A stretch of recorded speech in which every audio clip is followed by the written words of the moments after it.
최근 감성코퍼레이션 주가가 꾸준히 하락세를 맞고 있는데요. 그런데 흥미로운 점이 하나 있습니다. 주가는 내려왔는데 회사는 오히려 가장 구체적인 전략을 꺼내 들었는데요. 바로 작년 12월 24일에 기업가치 재고 공시입니다. 결론부터 말씀드리면 지금의 주가 하락은 실망 매물에 의한 현상이지만 회사가 준비한 26년의 카드는 구조적 성장을 가리키고 있어요.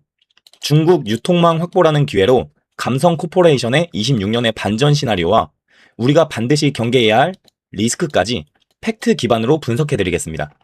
먼저 주가를 누르고 있는 실적부터 냉정하게 보겠습니다. 회사는 연평균 20%의 성장을 목표로 했지만 실제 3분기 누적 성장은 14.9%였어요. 소비 심리가 얼어붙은 탓에 시장의 높은 기대치에는 못 미쳤고 주가가 조정을 받았습니다. 소비 위축이라는 환경 속에서도 14.9%, 그래도 두 자릿수의 성장을 유지한 셈인데요.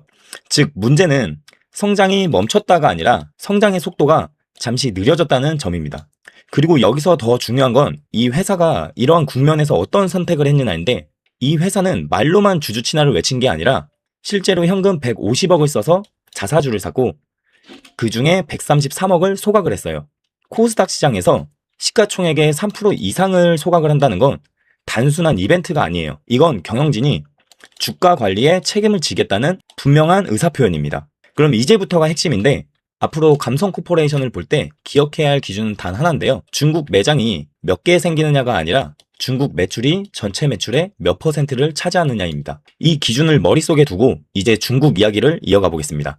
본 영상에 앞서서 구독과 좋아요는 제게 많은 힘이 됩니다. 주가를 다시 끌어올릴 핵심 엔진은 결국 중국입니다. 제가 주목하는 건 진출한다는 사실보다는 누구랑 하느냐입니다. 파트너사인 비인러퍼는 중국 골프웨어 시장 점유율 1위 기업으로 백화점 핵심 상권을 장악한 유통사입니다. 감성코퍼레이션은 이 유통망을 그대로 활용을 해요. 26년 계획으로만 상해, 북경 등 핵심 상권에 37개의 플래그십 매장을 열 계획이며 작년 3분기의 초도 물량도 이미 넘어간 상태예요. 올해 1분기부터가 중국 매출이 단순한 기대감이 아니라 숫자로 재무제표에 찍히게 됩니다. 유통망이 확보된 상태에서의 진출은 성공 확률이 매우 높은데요. 여기서 판단 기준을 조금 더 구체적으로 정리를 해보면, 앞으로 실적에서 중국 매출 비중이 5% 미만이라면 기대감만 반영된 단계일 가능성이 크고, 반대로 10% 이상일 경우에는 구조적 성장 초입으로 볼 수 있습니다. 하지만 우리는 투자자로서 냉정하게 리스크도 반드시 체크를 해야 되는데요. 첫째는 태생적 한계인데요. 스노우피크는 일본 브랜드예요. 중국 내에 반일 감정이나 정치적 이슈가 터지면 언제든지 불매운동의 타깃이 될 수 있다는 지정학적 리스크는 항상 안고 가야 합니다. 둘째는 내수 부진과 애국 소비인데요. 중국 경기가 어렵고 자국 브랜드 선호도가 높아진 상황에서 과연 비싼 일본 브랜드의 옷이 잘 팔릴까? 라는 의구심은 들 수밖에 없는데요. 하지만 여기서 반전이 있습니다. 최근 감성코퍼레이션이 2026년 대한민국 퍼스트 브랜드 대상 중국 부문 1위를 수상했다는 소식입니다. 실제 중국 소비자들이 가장 기대되는 1위 브랜드로 뽑았다는 사실인데요. 따라서 이제 남은 과제는 하나입니다. 중국인들이 좋아한다는 것은 검증이 됐으니 경기 침체를 뚫고 이 인기가 실제 지갑을 열고 매출로 이어지는지, 그리고 초기 매장 데이터로 돈이 되는지 숫자를 확인하고 나서 전략적으로 대응을 하시면 돼요.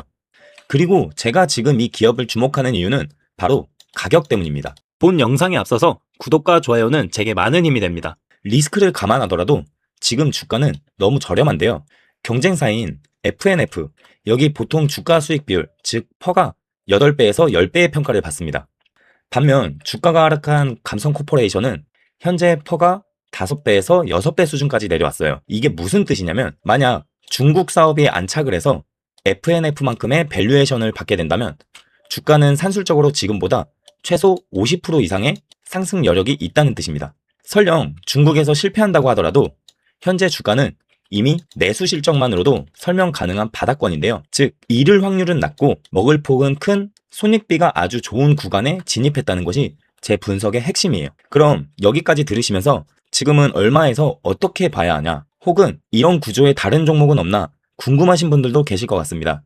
영상 고정 댓글에 있는 구글 폼을 통해 실시간 진입가나 상대적으로 저평가된 종목에 대한 개인적인 관점을 정리해서 드리고 있으니 참고하셔도 좋을 것 같아요. 그럼 다시 본론으로 돌아가서 여기에 주가를 받쳐줄 강력한 안정장치가 하나 더 있습니다. 바로 배당인데요. 그냥 용돈 좀 주는 거 아니냐 라고 생각하시면 오산입니다. 이게 왜 중요하냐면, 기관이나 펀드들은 규정상 배당이 없는 종목은 편입 비중을 늘리기가 어려워요. 그런데 공시를 통해서 현금 배당을 약속을 했죠.